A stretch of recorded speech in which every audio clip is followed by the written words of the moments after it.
नमस्कार साथियों, आज हम बात करने वाले हैं डीमन स्लेयर के सीजन 1 के लास्ट एपिसोड की। और पिछले एपिसोड्स का लिंक मैंने अपनी डिस्क्रिप्शन में दे दिया है, तो तुम उन्हें जाकर भी चेकआउट जरूर करना। और बात करते हैं आज के एपिसोड की, जिसका नाम होता है न्यू मिशन। एपिसोड की शुरुआत होती है जहाँ इनोसुके और जेनित्सु तांजीरो को देख हैरान रहते हैं कि तांजीरो कितना फास्ट हो गया है, लेकिन फिर भी कनाओ जीत जाती है। तांजीरो रनिंग के लिए जाने लगता है और जेनित्सु और इनोसुके से भी पूछता है क्या वो चलेंगे, जिस पर जेनित्सु कहता है टोटल कंसंट्रेशन कांस्टेंट के साथ साथ रनिंग करनी पड़ेगी। इस पर तांजीरो कहता है कि हाँ। अब हम देखते हैं कुछ महीने पहले का सीन, एक अजीब सी जगह जहाँ काफी सारे रूम्स होते हैं और लोअर रैंक डीमंस वहाँ मौजूद होते हैं। वो देखते हैं कि ये क्या जगह है। लोअर 6 समझता है कि ये ब्लड डीमन आर्ट है। तभी उनके सामने एक लेडी डीमन आती है जो उन्हें धमकी भरे अंदाज में कहती है कि अपना सर झुकाओ। सभी अपना सर झुका लेते हैं। लोअर 6 रियलाइज करता है कि ये मूजान है, जिसने अपने अपीयरेंस को चेंज कर लिया है। लोअर 4 माफी मांगती है डीमन के बिहाफ पर, जिस पर मोजान कहता है कि उसे बोलने की परमिशन किसने दी, वो यहाँ है सिर्फ मोजान के क्वेश्चंस का आंसर देने के लिए। मोजान कहता है कि लोअर 5 रुई मारा गया और पूछता है कि लोअर रैंक इतने वीक क्यों है, जबकि 12 किजुकी तो बस उनके लिए स्टार्ट पॉइंट है मोर पावरफुल बनने का। Over a century upper rank unchanged है, बट लोअर रैंक हमेशा चेंज होते आए हैं। लोअर 6 मन में कहता है कि मास्टर के लिए ये सब कहना कितना आसान है। तभी मोजान सेम वर्ड्स दोहराता है।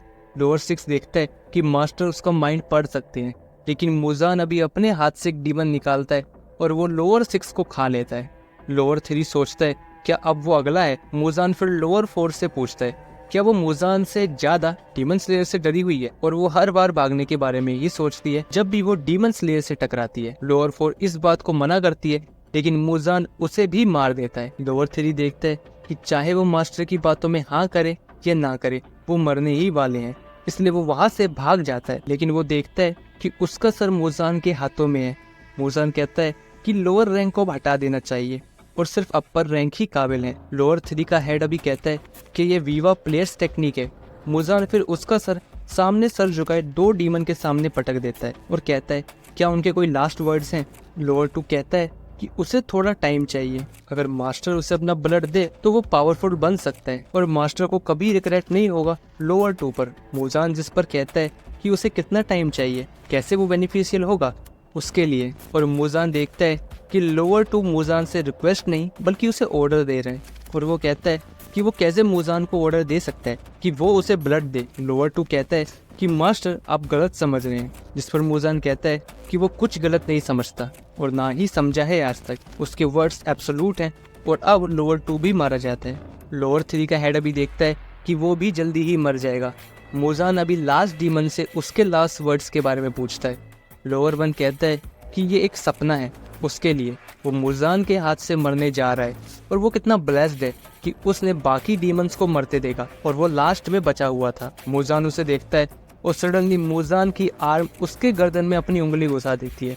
मोजान कहता है कि डीमन मोजान के ब्लड को झेल रहा है, अगर वो उसको झेल लेता है तो वो पावरफुल बन सकता है, और अगर वो हासीरक और एक किड जो हानाफुड़ा इयरिंग पहनता है उसे मार देता है तो वो मोजान के काम आ सकता है। तभी वीवा डीमन के स्ट्रम की आवाज के साथ सारे डोर क्लोज होने लगते हैं और डीमन बाहर गिर जाता है। डीमन देखता है कि मोजान के ब्लड के साथ उसे उस बच्चे की झलकियां भी देखने को मिली है, और अगर वो उसे मार देता है तो उसे मोजान का और भी ब्लड मिलेगा। अभी अर्ली मॉर्निंग में तांजीरो का कासुगा किरो तीनों को उनके नेक्स्ट मिशन की इंफॉर्मेशन देता है कि मुगन ट्रेन में मरने वालों की संख्या बढ़ती जा रही है।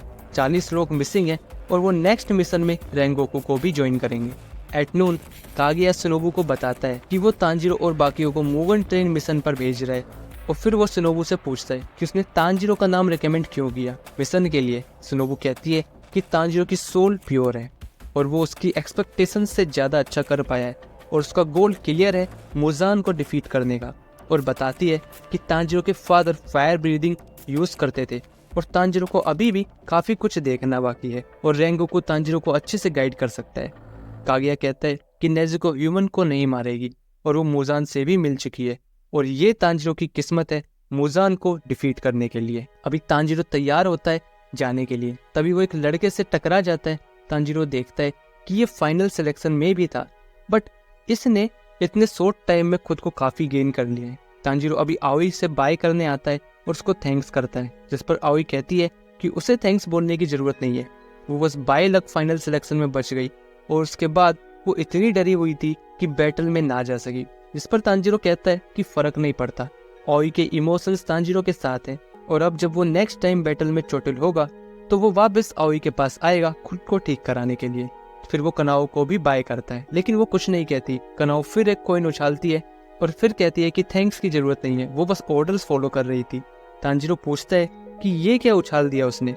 कनाओ बताती है कि हेड मतलब ना बोलो और टेल मतलब बोलना, इसलिए कॉइन उछालने के बाद टेल आया तो वो बोली। तांजीरो कहता है कि उसे अपनी दिल की सुननी चाहिए, जिस पर कनाओ कहती है कि इट डजंट मैटर, जिस पर तांजीरो कहता है कि हर एक चीज मैटर करती है इस दुनिया में। और वो कनाओ का कॉइन मांगता है और कहता है कि वो अब इसे उछालेगा और अगर हेड आया तो वो अब से अपने दिल की सुनेगी। कॉइन उछलता है और कनाओ पूरी सिचुएशन के दौरान एंग्सियस रहती है। कॉइन तांजीरो कैच करता है और हेड निकलता है। तांजीरो काफी खुश होता है और कहता है कि अब वो जा रहा है और कनाओ कहती है लेकिन हेड कैसे आया? तांजीरो ने चीटिंग भी नहीं करी, उसने ये सब देखा था। तांजीरो कहता है कि लक बाय चांस, और अगर टेल आता तो वो कंटिन्यूसली कॉइन उछालता रहता तब तक जब तक हेड नहीं आ जाता, इसलिए अब वो जा रहे हैं और हंसकर कनाओ को अलविदा कर देते हैं। फाइनल टेस्ट में अभी तीनों जोड़ लगाकर गॉड को तोड़ देते हैं और इसका मतलब कि वो अब टोटल कंसंट्रेशन कांस्टेंट में महारत हासिल कर चुके हैं। तभी तांजीरो की नजर ग्यू पर पड़ती है। तांजीरो उसके पास आता है और उसे थैंक्स बोलता है कि उसने अपनी लाइफ रिस्क पर लगा दी है नेज़ुको के लिए, लेकिन कैसे वो उसका ये कर चुकाएगा। ग्यू कहता है कि वो थैंक्स बोल सकता है अपना बेस्ट देकर और उनका काम है डीमन को खत्म करना, और फिर वो वहाँ से चला जाता है। अभी तीनों लड़कियों को अलविदा करके वहाँ से चले जाते हैं। तीनों ट्रेन स्टेशन के पास पहुँचते हैं। इनोसुके ट्रेन को देखता है और कहता है कि ये कैसा क्रिएचर है और अपनी स्वॉर्ड निकालने लगता है, जिस पर तांजीरो से समझाता है, जिस पर जेनित्सु देखता है कि तांजीरो इनोसुके दोनों को ही ट्रेन के बारे में नहीं पता कि ट्रेन क्या होती है। तभी वहाँ पुलिस आ जाती है और देखती है कि इनके पास स्वॉर्ड है। तीनों बचते बचाते वहाँ से भागते हैं और अपनी स्वॉर्ड छुपा लेते हैं। अभी तीनों भागते भागते ट्रेन पकड़ते हैं और अपनी जर्नी के लिए निकल जाते हैं। जेनित्सु तांजीरो से पूछता है क्या ये सही डिसीजन है नेज़ुको को अपने साथ रखने का। तांजीरो कहता है कि हाँ, जहाँ भी वो जाएगा नेज़ुको उसके साथ रहेगी और वो कभी भी दोनों नहीं बिछड़ेंगे। और यही हमारा एपिसोड खत्म हो जाता है। सीजन 1 तुम्हें कैसा लगा कमेंट बॉक्स पे जरूर बताना और बाकी के एपिसोड्स को भी ट्राई जरूर देना, लिंक तुम्हें डिस्क्रिप्शन में मिल जाएगा। और अच्छा बुरा वो भी अपना फीडबैक जरूर देना और एफर्ट्स अच्छे लगे हो तो लाइक सब्सक्राइब शेयर जरूर करना और मिलते हैं नेक्स्ट वीडियो में। तब तक के लिए धन्यवाद।